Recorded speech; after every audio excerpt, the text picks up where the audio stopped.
அக்கா, உங்க இடத்துல நான் இருந்திருந்தா எப்பவோ போய் சேர்ந்திருப்பேன்க்கா.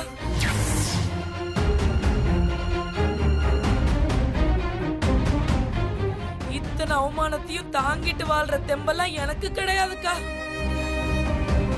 இந்நேரம் கிணத்துலயோ குளத்துலயோ இல்ல 4 முழம் கயத்துலயோ தொங்கி உசுர விட்டுருப்பேன்க்கா. எவ்வளவு அவமானத்துக்கா ஒரு மனுஷி தாங்குவா? ஏய், எந்த நேரத்துல என்ன பேசிக்கிட்டு இருக்க? ஜூஸ குடுத்தமா போனாமான்னு இருக்கணும். அவங்களே நொந்து போயிருக்காங்க, நீ வேற கண்டதையும் பேசிக்கிட்டு போ அந்த பக்கம். ஏங்க என் மேல எரிஞ்சு விழுவுறீங்க? நான் உண்மையை தானே சொன்னேன்.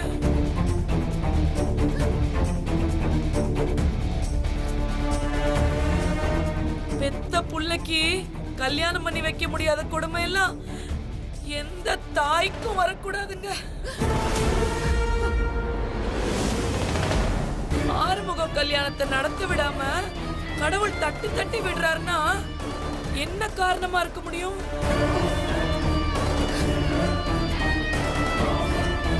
ஒருவேளை அப்பாவும் அம்மாவும் இல்லாம தான் ஆறுமுகத்துக்கும் காயத்ரிக்கும் கல்யாணம் நடக்கணுமோ என்னமோ.